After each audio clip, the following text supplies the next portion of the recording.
नमस्कार, मैं हूं दीपाली राणा। आप देख रहे हैं कल का बाजार। और बाजार में क्रेडिट पॉलिसी के बाद एक रौनक देखने को मिली। निफ्टी 11,200 पर बंद हुआ है। वहीं निफ्टी बैंक भी 150 अंकों की बढ़त लेकर क्लोज हुआ है। हालांकि इंट्राडे में यहां हमने 400 अंकों तक का उछाल देखा था, लेकिन ऊपरी स्तरों से थोड़े नीचे आके भारतीय बाजार की क्लोजिंग हुई है। आईटी, मेटल, फार्मा स्टॉक्स में दमदार तेजी आज के सेशन में देखने को मिल रही थी। इसके अलावा तेल गैस स्टॉक्स यहां भी अच्छा मूव आज के सेशन में देखने को मिला। टॉप मूवर्स देखेंगे तो टाटा स्टील कल की बढ़त को एक्सटेंड करते हुए 4% की मजबूती के साथ क्लोज हुआ। इन्फोसिस में 3% की मजबूती रही। इसके अलावा गेल, बजाज फाइनेंस, यूपीएल ऐसे शेयर थे जहां पर 2.5% के आसपास की मजबूती हमने आज के सेशन में देखी। लूजर्स अगर आप देखेंगे तो ऑटो स्टॉक्स में कल का दबाव आज भी एक्सटेंड होते हुए देखा। आश्रम मोटर्स 1% नीचे रहा। एमएनएम में 0.5% की वीकनेस रही। इसके अलावा Shri cement, Adani ports, doctor Reddy's, ये कुछ और शेयर्स जो कि वीकनेस के साथ बंद हुए हैं। अब एफआईएस के आंकड़े आपके सामने लेकर आते हैं। एफआईएस की ओर से कल हमने देखा था कि मामूली सी बिकवाली हुई थी 60 करोड़ के आसपास की, और आज एफआईएस की ओर से 637 करोड़ की खरीदारी हुई है। डीआईज ने मुनाफा समेटा है लगभग 450 करोड़ का। गौरांग शाह हमारे आज के मेहमान बने हुए हैं आपके सभी सवालों के जवाब देने के लिए। ये शो फेसबुक, ट्विटर पर लाइव भी है, तो अपनी क्वेरीज आप हमें फेसबुक और ट्विटर पर भी भेज सकते हैं। कुछ लाइव कॉलर्स भी हमारे साथ मौजूद रहेंगे। गौरांग जी, गुड इवनिंग। पहले तो मार्केट्स पर अपना आउटलुक बताइए। क्या व्यू है? 11,200 पर आकर बाजार अटक रहा है। आज उन लेवल्स के ऊपर जरूर निकला, लेकिन क्लोजिंग उन्हीं लेवल्स के आसपास हुई है, तो यहां से फर्दर क्या आउटलुक है आपका? बहुत बहुत धन्यवाद दीपाली जी आपका, और आप सभी को शुभ संध्या हमारे तरफ से। तो मेरे ख्याल से सबसे पहले तो जो जिक्र आपने किया आरबीआई पॉलिसी का, तो हमारा ये मानना है कि पूरे ही जो उम्मीद थी उस पर खरे उतरे हैं। खास करके मोनेटोरियम को लेकर के जो वन टाइम रिस्ट्रक्चरिंग की बात थी उस पर भी स्पष्टीकरण आया। हालांकि कुछ नियमों के तहत वो वन टाइम रिस्ट्रक्चरिंग किया जाएगा, लेकिन ये एक बहुत बड़ा एक सकारात्मक सा संदेश आरबीआई ने और मॉनेटरी पॉलिसी कमेटी ने भेजा है। और मुझे उम्मीद है कि इस कदम के चलते बैंकिंग और एनबीएफसी की जो परिस्थिति है वो आगे जा कर के और सुधरने की पूरी संभावना है। जहाँ तक रहा बाजार का सवाल, तो हमने 11,300 पे भी जाने की कोशिश की, वहाँ पर गए, लेकिन थोड़ा बहुत करेक्शन आने के पश्चात कल जिस तरीके से मार्केट था, हमने थोड़ी बहुत गिरावट देखी। और आज फिर से उम्मीद थी कि आरबीआई में ब्याज दरों में कटौती नहीं हुई और जो टिप्पणी होगी वो न्यूट्रल टू एडजस्टमेंट वाली टिप्पणियाँ होगी, और उसी स्तर पर आया। 11,250 और 11,300 के पार अगर हम निकल जाते हैं क्लोजिंग बेसिस पे दीपाली, तो मुझे उम्मीद है कि शायद हम 11,500 11,600 तक भी जा सकते हैं। ये एक दायरे में नहीं जाएंगे, हम थोड़ा बहुत करेक्शन देख सकते हैं, लेकिन आज भी अगर आप देखें तो काफ़ी सकारात्मक संकेत मिले, और केवल 2 सेक्टोरियल इंडाइसिस मेरे ख्याल से गिरावट के साथ बंद हुए, बाकी चौतरफा योगदान आया है। तो मैं उम्मीद रखता हूं कि 11,250 11,300 निकलते ही क्लोजिंग बेसिस पे हम बहुत जल्द धीरे धीरे करके 11,500 600 तक जाएंगे। गिरावट पर खरीदारी की कवायद। ठीक है, तो ऑन डिप्स खरीदारी की सलाह है, यही सजेशन है। पहले कॉलर समीर हमारे साथ फोन लाइन पर राजकोट से। समीर नमस्कार, पूछिए सवाल अपना। नमस्कार मैडम। मैंने अभी एक भारतीय एयरटेल लिए हुए 591 प्राइस पे, 591 प्राइस पे भारतीय एयरटेल 100 से लिए हुए। आपका बाइंग प्राइस समीर 519 है या 591 है? 591 591 है। ठीक है, तो आपके भाव के नीचे है फिलहाल भारतीय एयरटेल। पूछ लेते हैं गौरांग जी से सजेशन। गौरांग जी, भारतीय एयरटेल तो इनफैक्ट आपका फेवरेट पिक रहा भी है, और अभी तो कंसोलिडेट कर रहा है काफी समय से। इनका परचेसिंग प्राइस थोड़े से ऊपर के लेवल का है, तो क्या सजेशन होगा? पहले तो आपने सही फरमाया दीपाली के हमारी खरीदारी की राय है, और लंबी अवधि के लिए जो लक्ष्य हमने निर्धारित किए हैं वो करीबन 680-700 के आसपास के हैं। और मुझे पूरी उम्मीद है कि आने वाले समय में जो नतीजे आएंगे वहाँ पर डेटा का योगदान जो है वो काफ़ी बेहतर रूप से सुधरता हुआ नज़र आएगा, और जो सब्सक्राइबर बेस है वहाँ पर भी आपको थोड़ी बहुत बढ़ोतरी होते हुए मिलेगी। तो 590 पर 591 पे जो इनका खरीद भाव है, अगर गिरावट में फिर से मौका मिलता है 525 या उसके आसपास या उसके नीचे, तो मैं इनको राय दूंगा अगर इनके पास निवेश लायक पूंजी लंबी अवधि के लिए तो ये और जोड़े और बने रहें इस स्टॉक में, क्योंकि आने वाले समय में नतीजे काफी बेहतर सुधरने की उम्मीद है। होल्ड करने की सलाह है भारतीय एयरटेल। अगले कॉलर हमारे साथ परमवीर हैं पटियाला से। परमवीर जी नमस्कार, बताइए क्या सवाल है आपका। नमस्कार मैम, मेरे पास मैम रेमंड के 3000 शेयर हैं, 270 की बाइंग है। ठीक है, पूछ लेते हैं गौरांग जी से। 270 का परचेसिंग प्राइस है, रेमंड्स में 250 के आसपास बंद हुआ है आज, क्या सजेशन होगा? पहले तो इनका निवेश अच्छे स्तर पर है दीपाली, और ये लॉकडाउन को लेकर के जो रिटेल दुकानें थी वहाँ पूर्ण तरीके से प्रतिबंध था, लेकिन अब लॉकडाउन से अनलॉकिंग की परिस्थिति आ गई है। हम तीसरे चरण में हैं, अनलॉक 3.0, और धीरे धीरे करके जिस तरीके से बड़े शहर, मध्यम शहर और बाकी जगहों पर ये अनलॉक की परिस्थिति सुधरते जाएगी, वैसे वैसे इनके भी जो बिक्री है वो सुधरते जाएगी। मैं मैनेजमेंट की टिप्पणियां सुन रहा था, इन्होंने अपने रिटेल स्टोर जो हैं वो काफ़ी सारे खोल दिए हैं, कुछ शर्तों के साथ। कुछ शहरों में अभी भी प्रतिबंध है, लेकिन वो भी बहुत जल्द सुधरने की उम्मीद है। बने रहें, लंबी अवधि का नजरिया है तो। और मुझे उम्मीद है कि आने वाली तिमाही के नतीजे इस क्षेत्र के भी काफ़ी बेहतर आएंगे। तो होल्ड करने की सलाह है, लॉन्ग टर्म के हिसाब से बने रहिए इस स्टॉक में। ट्विटर के जरिए एक प्रतीक ने सवाल भेजा है, एमएनएम खरीदना चाहते हैं ये लॉन्ग टर्म के लिए। एमएनएम लॉन्ग टर्म, ये दोनों वर्ड्स तो ठीक हैं गौरांग जी, लेकिन इन्होंने लिखा है 10 से 15 साल। तो बताइए क्या सजेशन होगा इनके लिए? 10 to 15 ईयर्स के लिए एमएनएम ये बाय करना चाहते हैं। पहले तो एसआईपी कर लीजिए, इसमें हर महीने जो भी आपके पास निवेश लायक पूंजी है वो जोड़ते जाए। और अच्छा शेयर इन्होंने चुना है ऑटो सेक्टर में, और यहाँ पर एक नहीं अनेक सकारात्मक से खबरें हैं। एक तो ये डिफेंस को भी सप्लाई करते हैं, आर्मर्ड व्हीकल्स। दूसरी तरफ कमर्शियल व्हीकल की स्क्रैपेज पॉलिसी मेरे ख्याल से बहुत जल्द आ जाएगी।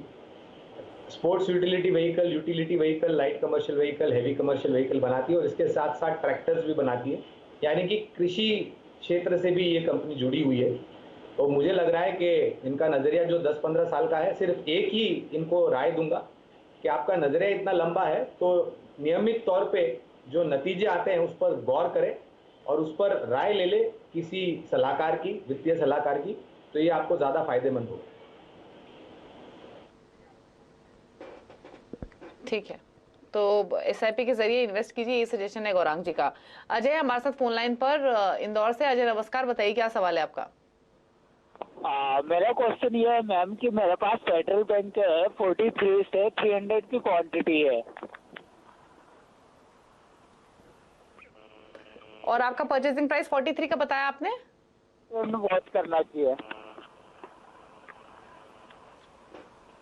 पूछ लेते हैं गौरांग जी, अच्छे लेवल पे इन्होंने एंट्री ली है, इनके भाव से तो 10 रुपए ऊपर ये स्टॉक ट्रेड कर रहा है, क्या करना चाहिए फेडरल बैंक में?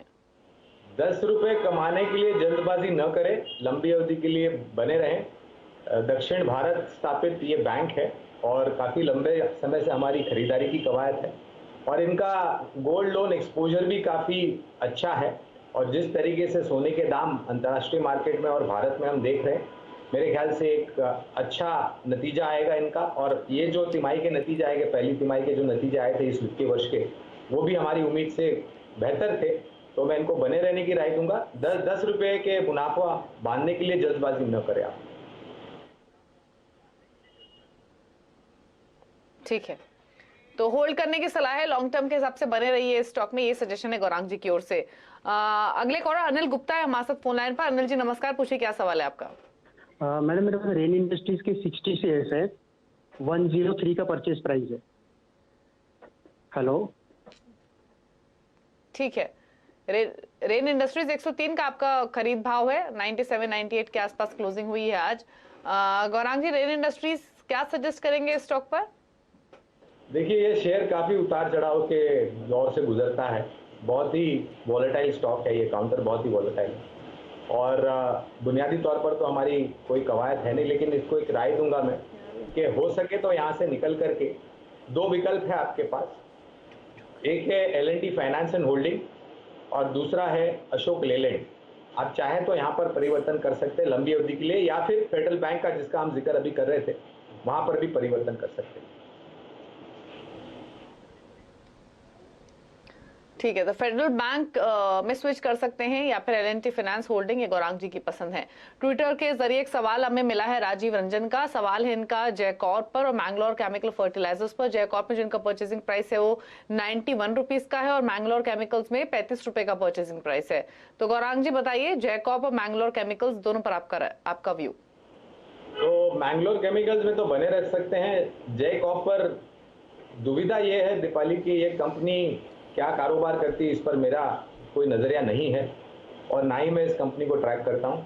तो मैं भी इनको यही दरखास्त करूंगा या राय दूंगा कि जो सुझाव हमने दिए हैं परिवर्तन के लिए, L&T finance and holding, Federal Bank, Ashok Leyland, इन सब में अगर परिवर्तन करते हैं तो बेहतर होगा लंबी अवधि। ठीक है, तो स्विच करने की सलाह है जैकॉब से और मैंगलोर केमिकल फर्टिलाइजर्स में आप बने रह सकते हैं। अनिल है हमारे साथ भरूच से फोन लाइन पर। अनिल जी नमस्कार, बताइए सवाल। नमस्कार मैडम, मैंने कॉल इंडिया 129.39 में लिया है, 2000 शेयर लिया है और शॉर्ट टर्म का व्यू मेरा है, तो उसका टारगेट कितना रहेगा? गौरांग जी हालांकि शॉर्ट टर्म इन्वेस्टमेंट्स या पोजीशंस पर व्यू नहीं देते हैं, बट फिर भी राय ले लेते हैं उनकी कोल इंडिया पर। 128 का गौरांग जी का परचेसिंग प्राइस है, 129 पर ये स्टॉक बंद हुआ है, क्या सजेशन होगा? देखिए, अगर छोटी अवधि का नजरिया है तो जितना मुनाफा मिलता है जल्द से जल्द बांध करके समेट ले, क्योंकि इन्होंने जो शेयर में छोटी अवधि के लिए निवेश किया है वो शेयर छोटी अवधि के लिए निवेश करने लायक है ही नहीं। कोल इंडिया कोयले की खानों से, कोयले की माइनिंग से ताल्लुक रखती है, सरकारी कंपनी है। मेहरबानी करके अगर आप शॉर्ट टर्म ट्रेडिंग करते हैं तो 2 बार या 3 बार किस शेयर और कौन से क्षेत्र में आप निवेश करते हैं वो इसकी जांच पड़ताल कर लें। ठीक है, तो सजेशन आपको दिया गया है। कोल इंडिया पर 129 के आसपास ही बंद हुआ है आज के सेशन में। अरुण है हमारे साथ भोपाल से। अरुण जी नमस्कार, पूछिए क्या सवाल है? नमस्कार मैडम, मेरे पास NTPC के 150 शेयर हैं जो कि 94 रुपीज के प्राइस पर हैं और कैनरा बैंक के 100 शेयर हैं, ठीक है, जो कि 107 प्राइस पर हैं। ठीक है, दोनों शेयर्स पर व्यू ले लेते हैं गौरांग जी का। कैनरा बैंक 107 का परचेसिंग प्राइस है और 94 का परचेसिंग प्राइस है NTPC में। तो दोनों स्टॉक्स पर क्या व्यू रहेगा आपका गौरांग जी?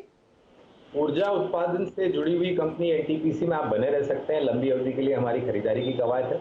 कैनरा बैंक में से हो सके तो आप निकल करके SBI यानी कि स्टेट बैंक ऑफ इंडिया में परिवर्तन करें। इसके नतीजे बहुत ही बेहतर आए थे और हमने आज ही हमारा जो लक्ष्य है उसके ऊपर एक रिसर्च रिपोर्ट वापस निकाली है, जहां पर लंबी अवधि के लिए 245-265 तक के लक्ष्य निर्धारित किए स्टेट बैंक ऑफ इंडिया में।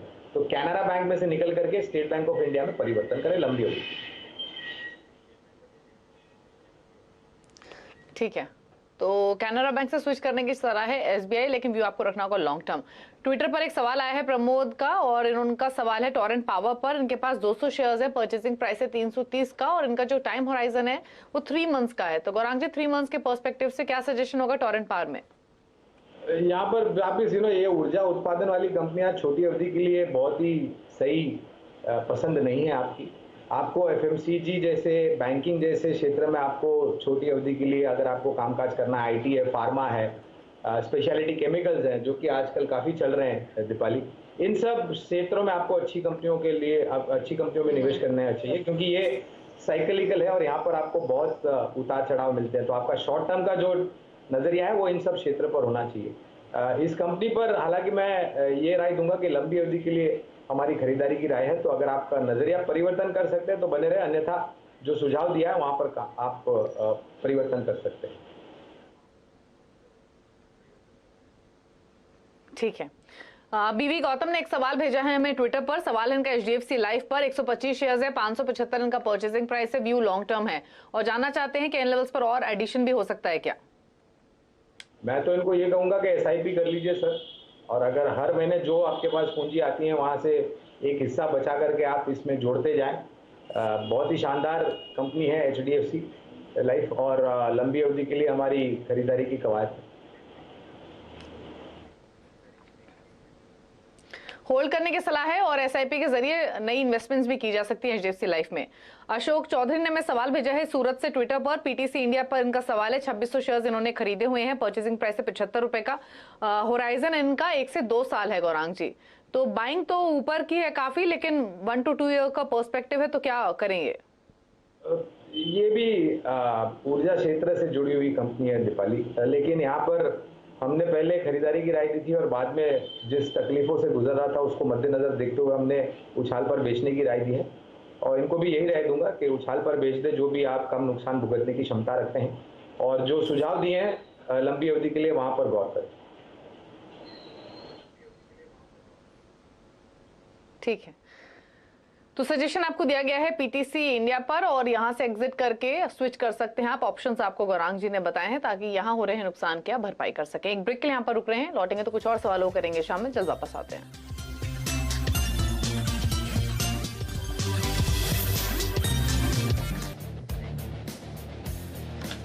आप देख रहे हैं कल का बाजार। गौरांग शाह हमारे साथ बने हुए हैं आपके सभी सवालों के जवाब देने के लिए। प्रदीप जलगांव से कॉलर भी हमारे साथ फोन लाइन पर। प्रदीप, गुड इवनिंग, बताइए क्या सवाल है आपका? हाँ, हमने आईजेल लिया था 418 के भाव से। हेलो, ठीक है, हाँ आईजेल लिया होता 418 पूछ लेते हैं गौरांग जी से क्या करना चाहिए। ठीक है गौरांग जी, 418 की बाइंग है आईजीएल में, 388 पर बंद हुआ है ये स्टॉक, क्या सजेशन होगा? लंबी अवधि के लिए बने रहें और गिरावट और आती है तो और जोड़ने की क्षमता रखें। ऑल्टरनेटिव क्लीन और ग्रीन फ्यूल सरकार के तरफ से भी काफ़ी घोषणा हुई है और मुझे पूरी उम्मीद है कि आने वाले समय में जो खपत है वो काफ़ी ऊपर जा सकती है, तो लंबी अवधि के लिए बने रहे और गिरावट पर जोड़ें। तो लॉन्ग टर्म के लिए होल्ड करने की सलाह है, ऑन डिप्स ऐड भी कर सकते हैं आईजीएल, ये सजेशन है। ट्विटर के जरिए एक सवाल हमें मिला है वेंकट कृष्णा का, और सवाल है इनका आइडिया पर। 15,000 शेयर्स है गौरांग जी, लेकिन इनका परचेसिंग प्राइस काफी इंटरेस्टिंग है, 3.5 रुपए का। अब 2 साल ही रखना चाहते हैं, 2 साल का आइडिया ड्रॉप करके प्रॉफिट्स ले लें क्या आइडिया में, या होल्ड करें? देखिए, हमारी पहले खरीदारी कवायद थी, लेकिन जो मुश्किलें आई उसको लेकर के हमने हमारी कवरेज थी वो पूर्ण तरीके से निकाल दी, हटा दी है। और मैं इनको एक राय दूंगा कि अगर 2 साल या 1 साल का नजरिया है तो या तो रिलायंस इंडस्ट्रीज खरीद ले क्योंकि जियो का कारोबार इनके तहत आता है, या फिर भारतीय एयरटेल में परिवर्तन कर लें। ठीक है, तो भारतीय एयरटेल में स्विच कर लीजिए, यहां से प्रॉफिट्स ले लीजिए, ये सजेशन है। कुणाल कुकरेजा ने एक सवाल भेजा है यूनाइटेड स्पिरिट्स पर। इन्होंने गौरांग जी ये तो मेंशन नहीं किया है कि इनकी खरीदारी है या फिर खरीदना चाहते हैं, बस व्यू लेना चाहते हैं यूनाइटेड स्पिरिट्स पर, तो बताइए। अनफॉर्चुनेटली ये क्षेत्रों को ही हम कवर नहीं करते हैं तो विशेष रूप में टिप्पणी नहीं कर पाएंगे। और जैसे मैं बता रहा था, स्पेशलिटी केमिकल्स, फार्मा, आईटी, इन क्षेत्रों पर ज्यादा ध्यान दें और यहाँ पर जो अच्छे शेयर हैं वहां पर निवेश करें। तो फार्मा और आईटी में आप इन्वेस्टमेंट्स कर सकते हैं। यूनाइटेड स्पिरिट्स पर गौरांग जी कवरेज नहीं है, इसलिए कमेंट नहीं कर पाएंगे। जनक का एक सवाल आया है एसएमएस के थ्रू सूरत से, एसबीआई पर इनका सवाल है। 200 शेयर्स इन्होंने खरीदे हुए हैं 191 के प्राइस पर। इनफैक्ट हमारे साथ फोन लाइन पर है। जनक बताइए, एसबीआई है आपके पास? तो फार्मा और आईटी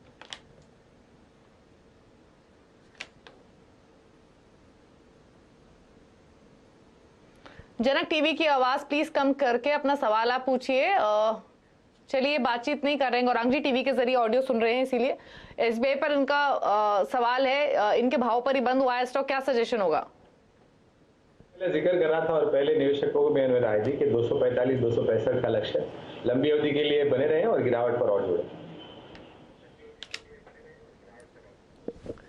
तो लंबी अवधि के लिए होल्ड कर सकते हैं, ऑन डिप्स और खरीदारी भी कर सकते हैं। सौरभ ने एक सवाल भेजा है ट्विटर पर ही, और इनका सवाल है वॉकहार्ट फार्मा पर। 100 स्टॉक्स उन्होंने खरीदे हुए हैं, परचेसिंग प्राइस है 320 का, तो क्या सजेशन होगा वॉकहार्ट पर?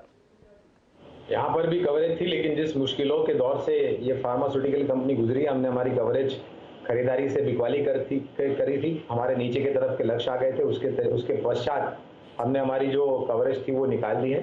मेरी राय में इनको फार्मा सेक्टर में से जो वॉकहार्ट में निवेश है उसमें से निकल करके या तो Glenmark, Cipla, Ipca laboratories, Alembic pharmaceuticals, ऐसी कंपनियों में परिवर्तन करना चाहिए।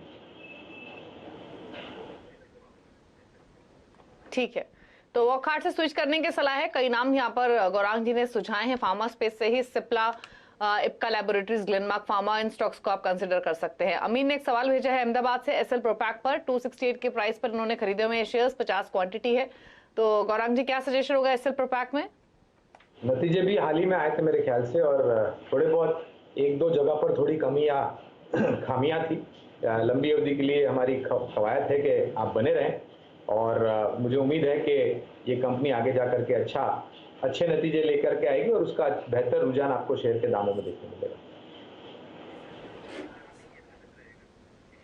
ठीक है, तो लॉन्ग टर्म के लिए होल्ड करने की सलाह है एसएल प्रोपैक। सागर ने एक सवाल भेजा है सूरत से, डिक्सन टेक्नोलॉजीज पर 1800 के प्राइस पर इन्होंने स्टॉक्स खरीदे हुए हैं, क्वांटिटी लगभग 21 शेयरों की है।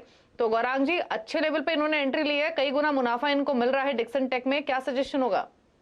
जितना निवेश किया था उतना और उसके ऊपर 20% मुनाफा जोड़ करके कुछ मात्रा में जो शेयर है वो बेच दे, ताकि इनका जो निवेश है वो निशुल्क हो जाए और फिर निश्चित रूप से आप बाकी शेयरों में बने रह सकते हैं। तो अपने खरीदारी की जो राशि है प्लस 20% मुनाफा आप ले सकते हैं, नहीं पार्शियल प्रॉफिट्स आप ले सकते हैं, बाकी पोजीशन को कीजिए होल्ड।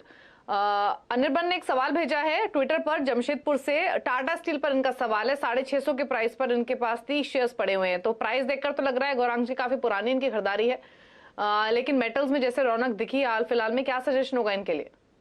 तो धीरे धीरे करके अंतर्राष्ट्रीय मार्केट में भी सुधार हो रहा है, जिस तरीके से लॉकडाउन की परिस्थिति वो सुधर रही है। चाइना में जो इंफ्रास्ट्रक्चर खड़ा करने की बात हो रही है वहाँ पर भी थोड़ी खपत ज़्यादा जारी है। हमारे यहाँ पर सरकार ने काफ़ी सारे मुहिम शुरू की है ढांचा दुरुस्त करने के लिए। मुझे उम्मीद है कि स्थानीय रूप में आपको खपत ऊपर जाती हुई दिखाई देगी। एक बहुत बड़ा मौका है इनके पास जोड़ने के लिए, क्योंकि इनका पहला निवेश जो है वो काफ़ी ऊपरी स्तर पर है।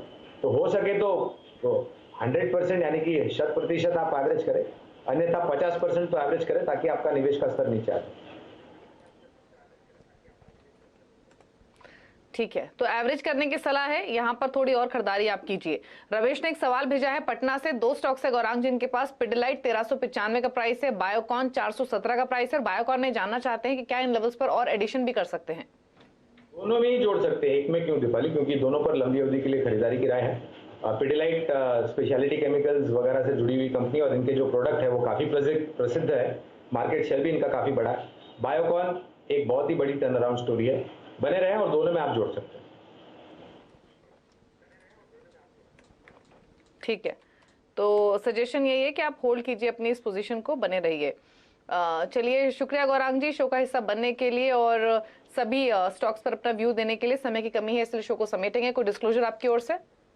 बहुत बहुत धन्यवाद दीपाली जी, आपका निजी निवेश नहीं है लेकिन इसी तरीके से राय हम हमारे क्लाइंट्स को देते हैं, और आप सभी को शुभ रात्रि हमारी तरफ से। शुक्रिया गौरांग जी शो का हिस्सा बनने के लिए, अपनी स्ट्रैटेजीज हमारे साथ शेयर करने के लिए और हमारे व्यूअर्स को राय देने के लिए। तो इसी के साथ कल का बाजार में तो इतना ही, नई खबरों पर लगातार अपडेट के लिए CNBC आवाज से जुड़े रहिए, ट्विटर, फेसबुक और यूट्यूब के जरिए। नमस्कार।